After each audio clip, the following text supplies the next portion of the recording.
Well, hey everyone, welcome back to the cabin. I've made myself some hot tea. The temperature got down to right around 43 here last night, but when I woke up it was 75. So I'm thankful that this cabin is doing the job the way that we put it together, and I'm thankful for some nice hot tea on a day like today. You might notice that I treated myself to a little butane stove, but this is real quick. It's not that expensive to use, and it's got a couple of burners, and I'm really like this thing. So I thought, can serve two purposes. I can use it until I get my kitchen put together, and then I can also take it camping with me, when I take say, others, family or something like that. If I just go by myself, I just make a fire. But yeah, this thing right here wasn't that expensive, and it's working really good. And so far, this little can has lasted a whole week, and I've been using it, heating up soup, making oatmeal, coffee, tea, and other things throughout that week. So yeah, I'm kind of enjoying this little thing right here. What I'm going to do is I'm going to move the camera here in just a second, and I'll show you something that has been completed. This area right here on this front side of the cabin, this was the last run of sheetrock that I had to do, and it is now complete. So all I need to do is dress that with some mud about 3 times and sand it down and paint it, and then all I have to do is the trim. So I'm really excited that all of that sheetrock is basically done. The only other area I have to cut out for the power panel back there in the corner and mud that and paint it, but it's just that one corner. And then the other area where the utility, what I call my utility area, it needs to be sanded, and 2 more times it needs to have some plaster put on it, but then it will be painted and it will be done. So I am so excited about that. But yeah, I'm really enjoying the cabin, and things are beginning to come together. It's starting to look like home, and it even feels like home. So the people that have come up here and have taken a look at the inside, even Jennifer, she come up the other day, she walked in, she says, "Dad, I just have to say, you've done a really good job with 50 Shades of Brown." I know that there's not that many shades in here, but I don't think that people quite envisioned what it would look like with all of this wood that I was saying that I was going to put in here. But it's actually turning out really nice, and I've got something else that I'm going to share with you. I'm going to go back over here, I'm going to sit down by the fire, and I'll drink some tea and share that with you. Oh, I tell you what, there's nothing like a great cup of hot tea, hot coffee, or even cocoa on a nice fall or winter day. I really do enjoy this time of the year. My children have been, I guess you would say, on to me about a lot of the heavy duty work that I've been doing up here. Over the last 2 years, things have been going along pretty good until I guess it was around springtime, maybe this year. I was helping my son-in-law move a bounce house, and re-injured this shoulder right here, and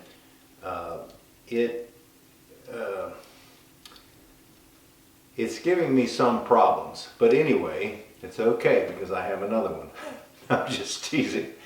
But they've been on to me about a lot of, like I say, a lot of the heavy duty work that I'm doing up here, and waiting, till I have help to do that.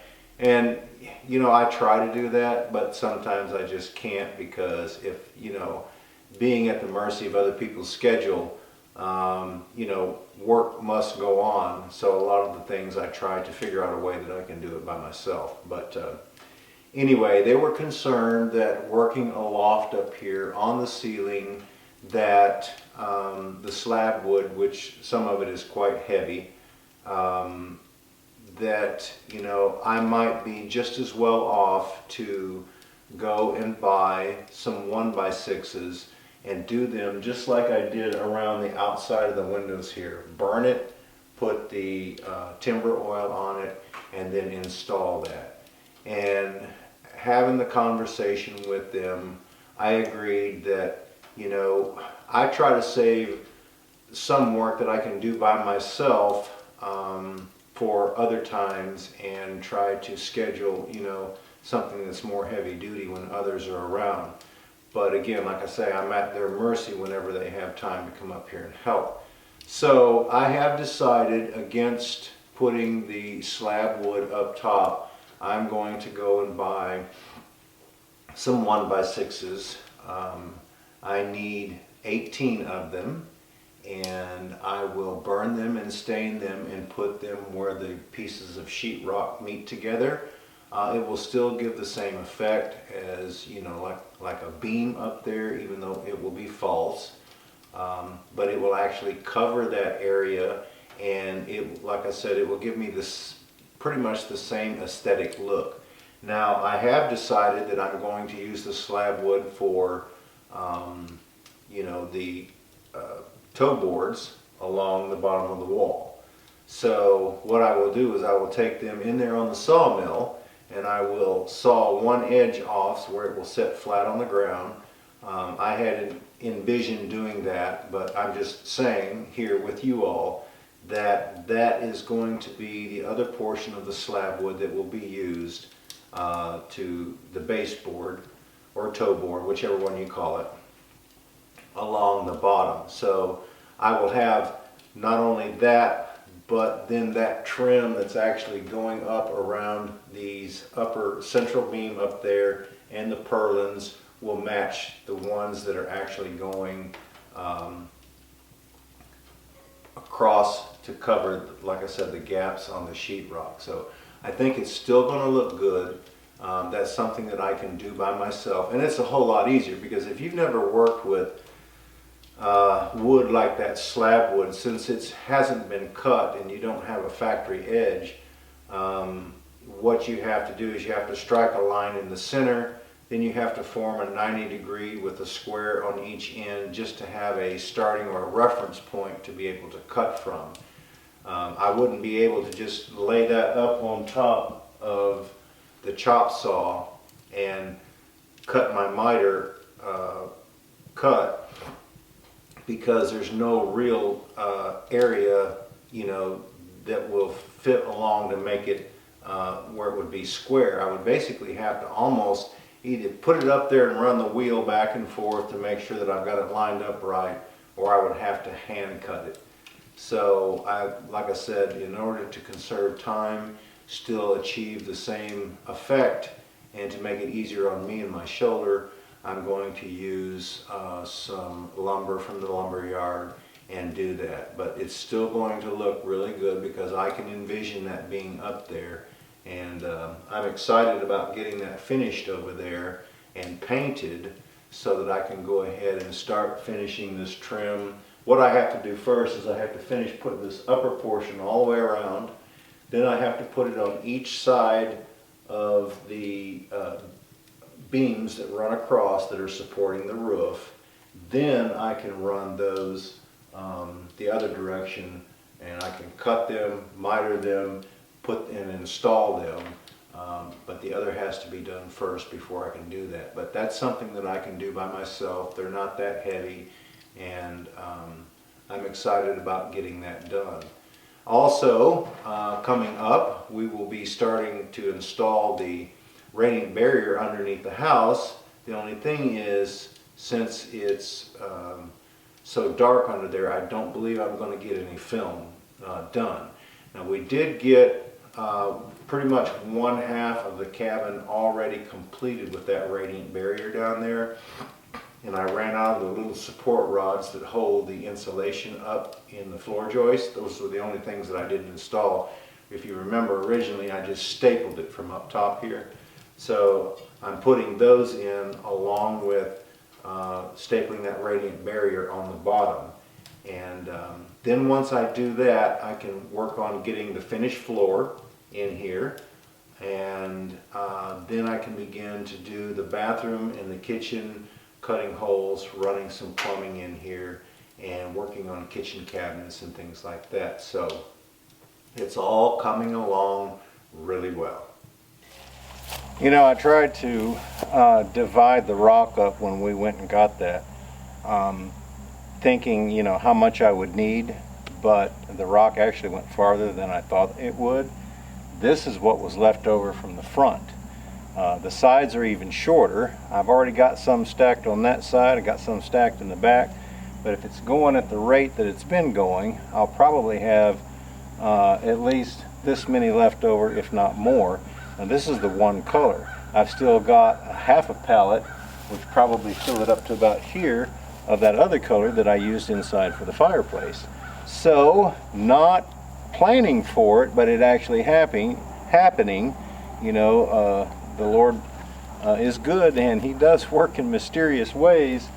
This I'll be able to use for a lot of different landscaping. So when I was picking that up, I was thinking, you know, that's really a blessing to be able to overshoot the mark and not even anticipate having something left that you could use in the future that I wasn't even thinking about at that time. But I think some of that other color I'm going to use when I start that earthen oven next year, because the cabin should be done.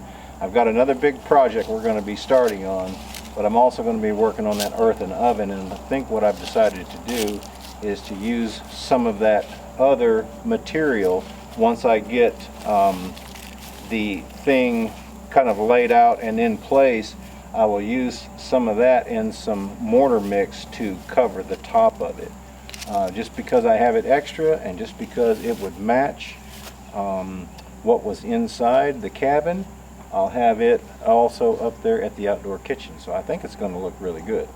Anyway, yeah, I think that was a blessing in disguise that I didn't count on, but yet now I've got it, and it will match everything up here. And you know, because I thought I might get to that this year, but I didn't. But next year, a lot of this is going to be done, so it'll be time to start some landscaping, get some grass growing, you know, where it's not so much red clay and muddy around here, especially in the winter months. But anyway, yeah, that was a blessing in disguise.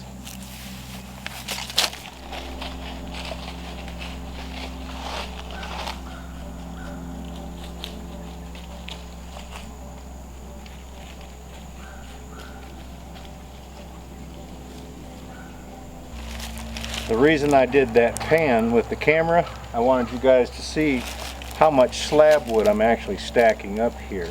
I'm trying to put as much of it to good use as I can. A lot of this, you know, I saved it just in case I needed it.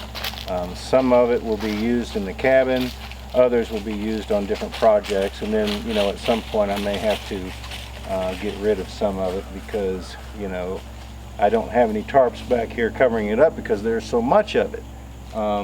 But yeah, I've been saving it and been finding good uses for it. This is what people would consider waste or throwaway, and like I've mentioned before, you know, they would go to the sawmill, they would get the offcuts like this, they would cut them up into 12 inches, 14 inches, whatever the size their stove was, and that's what they would burn for firewood. But you know, I don't burn any kind of pine in my fireplace because it does create, you know, a smoke that's got creosote and it builds up on the inside of your flue, and that's something that you don't want because it is a fire hazard. But you know, the sawmill cuts all different types of lumber, and so whatever people could get a hold of is what they use. But my first experiment, you know, was that outdoor toilet, and when I used that on the side, it kind of gave me ideas for other projects, and so I was kind of glad that I thought of that, not having ever used it before, but there's a lot of uses for it. And you know, if you're into the rustic look, well, there you go. Shave the bark off of it, measure, cut it, put it up, and you're in business. Anyway, you know, the fall time is such a pretty time. All the leaves are changing. Actually, the poplar leaves around here, they change first, they turn yellow, they start falling. About half of them have already fallen. The dogwood trees, their leaves turn red and they produce some red berries. But yeah, I got a lot of leaves falling now, and I think we're probably about 2 weeks away from peak color. So the tourists, they come from everywhere. This will be a very busy next 2, 3, 4 weeks for this area as far as tourists go. Yeah, I'm always looking forward to the fall and the changing of the leaves and the colors and things like that. But then again, I've also got to remember that that's the introduction of winter, so it won't be far behind. But it also, you know, puts you in mind of all the holidays that'll be coming up soon and all the family members that you'll be seeing that you may not have seen in a long time. And so it's a good time. Lots of food and things of that nature. But anyway, yeah, I'm gonna have to figure out a project after I get this cabin done. Maybe I can use a lot of this slab wood up and get it out of my way, because it's really accumulating back here. But thought I would show you that, because that's what I'm trying to put to good use.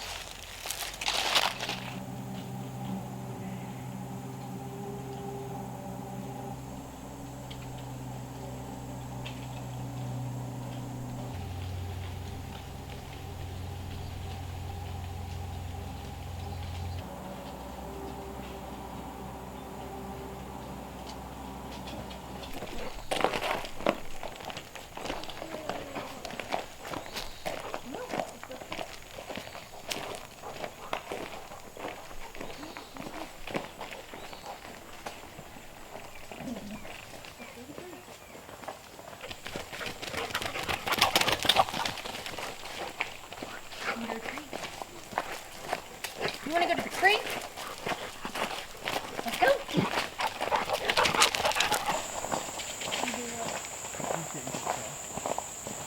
Earlier I come up through here, there was turkeys everywhere. Where are you going? Where are you going?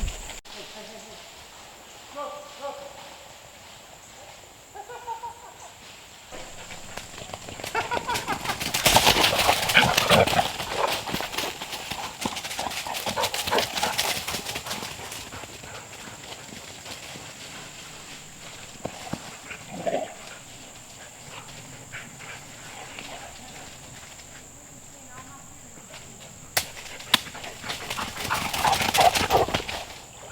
Look.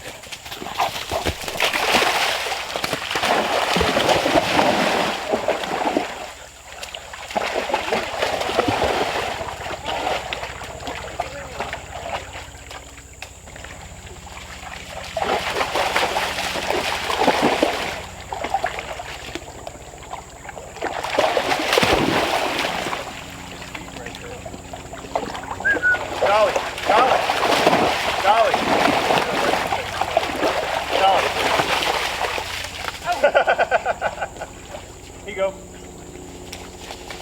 Oh. Yeah, don't do that.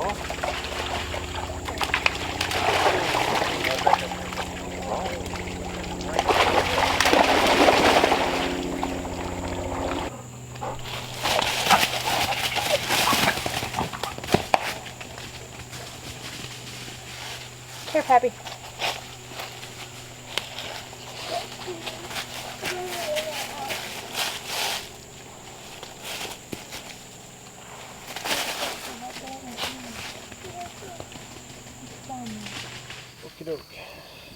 Well, hey guys, I was going to go ahead and shoot the question and answer, but look who slipped in here. So what I decided to do was go ahead and wait, and then I shoot the question and answer to go along with the first part of the video. So we're going to go and do a little question and answer right now. Yep, get a lot of questions as of late.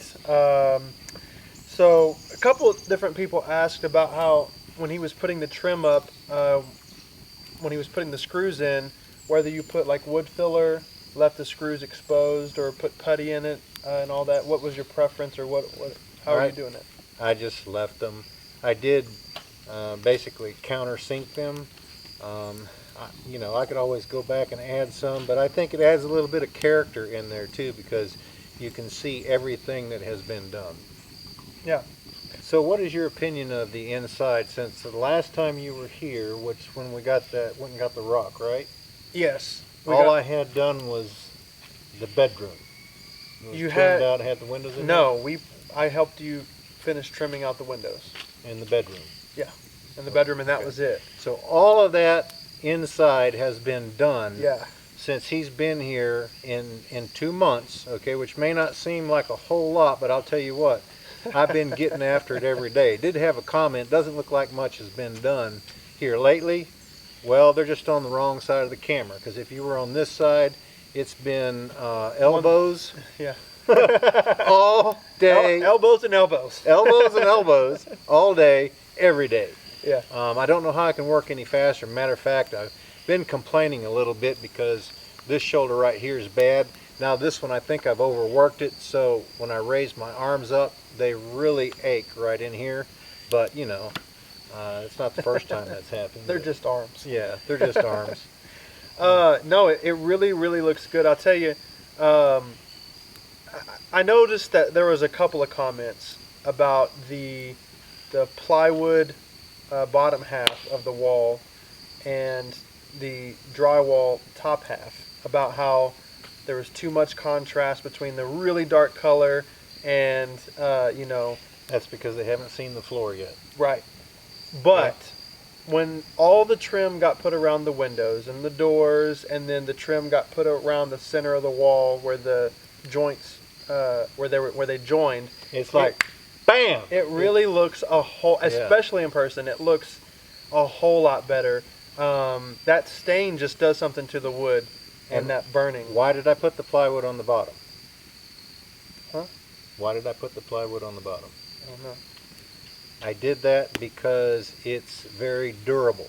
I've hit that numerous times with the ladder, doing things, and if that had been sheetrock, you probably had a dent or a hole in the bottom of it.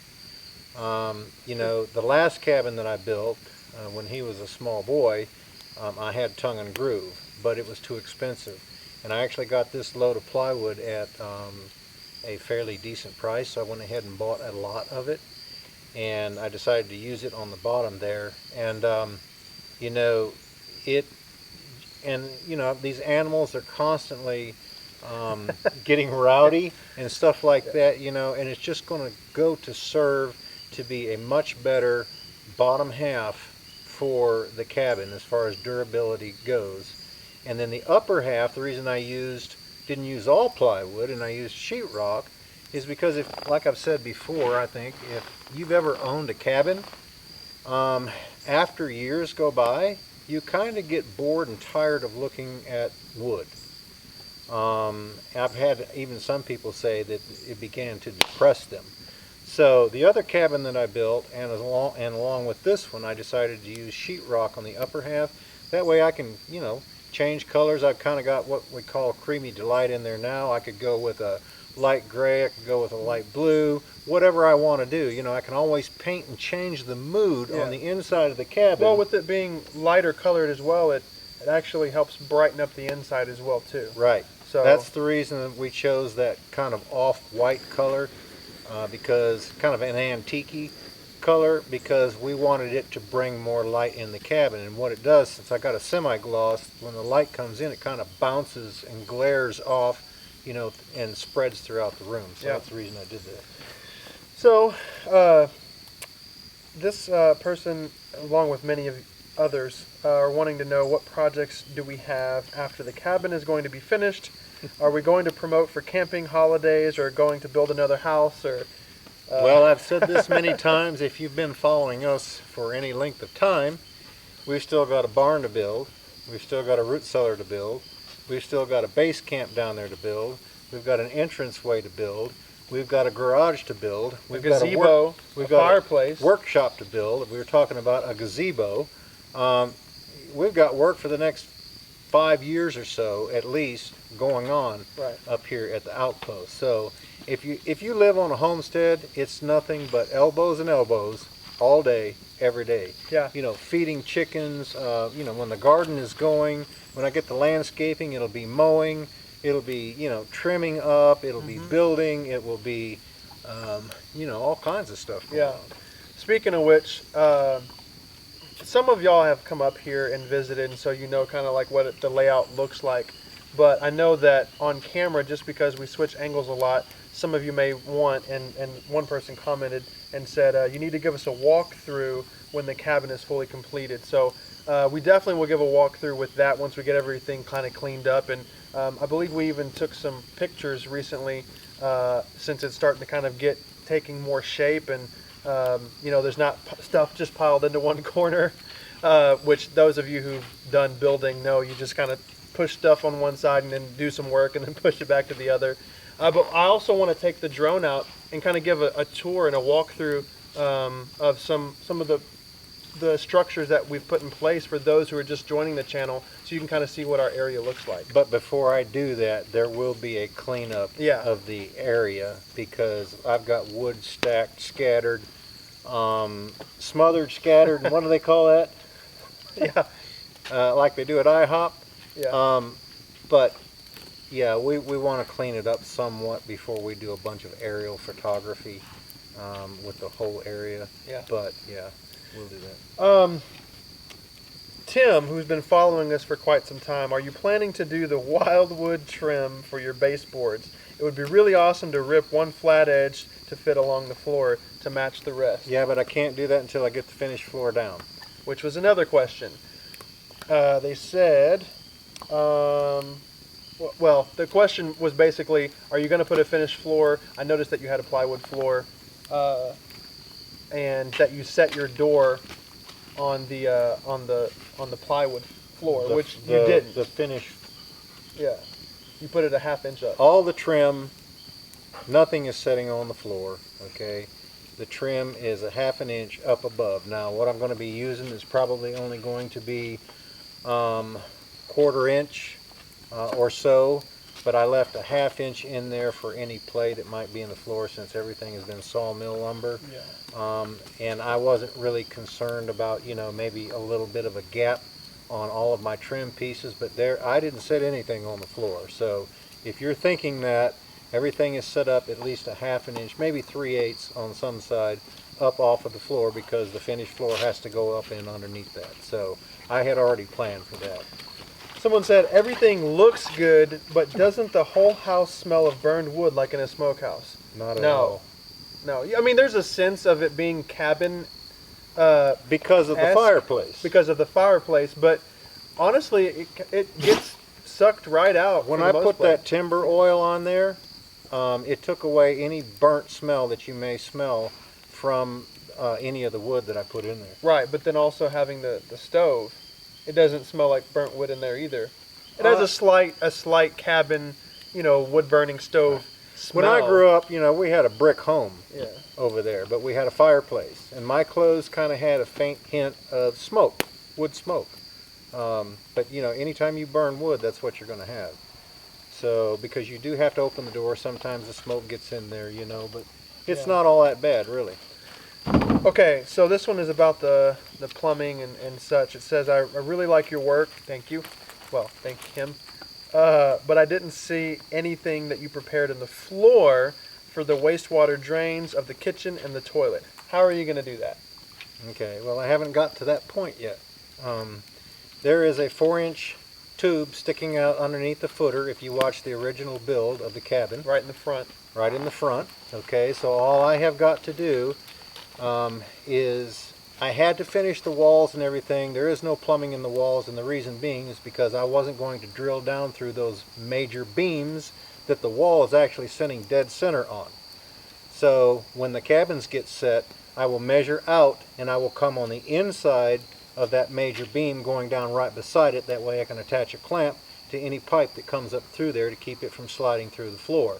So any piping will come up probably about 1.5 inches away from the wall up through the cabinet, which will probably be closer to the back side of the cabinet.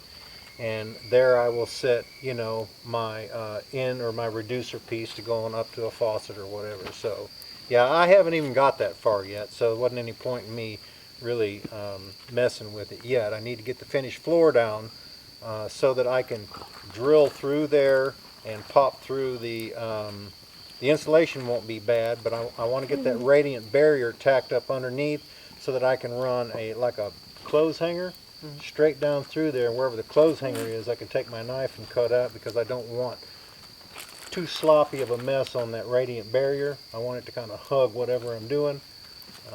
But yeah, y'all just, you know, hang tight, hang with me. I kind of got, you know, some of this planned out. There's some things that I had to go back and change, but the pipe work, what I'm talking about, was my original idea. Yeah. Which, just staying on the radiant barrier thing that you were talking about, we were kind of chatting today about the warmth of the house, and although it's not winter yet, and you know, in the teens, what does it get down below 60s now? Yeah, there was some nights that we had in the 40s, and then quite a few in the 50s. And you have to keep the fire actually low. Yeah, I don't have a fan or anything in there, and that temperature will run up between 70 and 80 degrees real quick. Yeah. And generally, I'll just let the fire die out, you know, close the damper almost shut, let the fire die out, but it seems like the temperature, it keeps the temperature in there. Yeah. So. How many logs, a couple of questions about the sawmill. How many logs can you mill before the blade needs to be changed? The blades I was getting from Norwood, the last ones we bought from Wood Miser, don't know how long they're going to last. We're just kind of trying them out. But I can cut about 4 good-sized logs that are, you know, maybe 16 inches in diameter. There's a lot of cutting in there. I can cut about 4 logs because they're not carbide tipped. As far as I know, you can't buy a blade for a sawmill like that that's carbide tipped. But Wood Miser makes some. do they?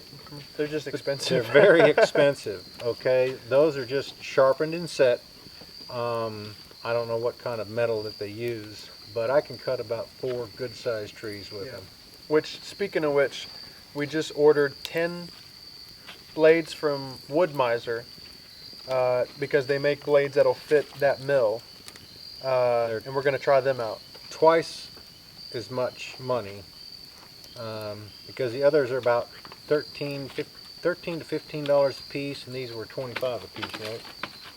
No, Roughly. not those were the carbide tipped ones. These are actually the same price. They're just they have a different hook on them. So they said, this one gentleman said, how do you select fall your trees? How long do you season them before milling? Well, the timbers that I put in originally for the framing of this cabin probably had seasoned about 6 months before I used them. A lot of the old timers, a lot of the old cabins, and if you actually watch any timber framing on YouTube, most everything is done with green wood anyway. But I selected them based on the size that I needed. If I needed my major beams that support my floor joists are 7 inches wide, 10 inches deep. So I needed at least 15-inch tree at the diameter to be able to saw that 10-inch 7 by 10 beam out. So that's how I selected, based on what I need. So here's a question we've been over this one a couple of times. How do you sharpen all of your tools?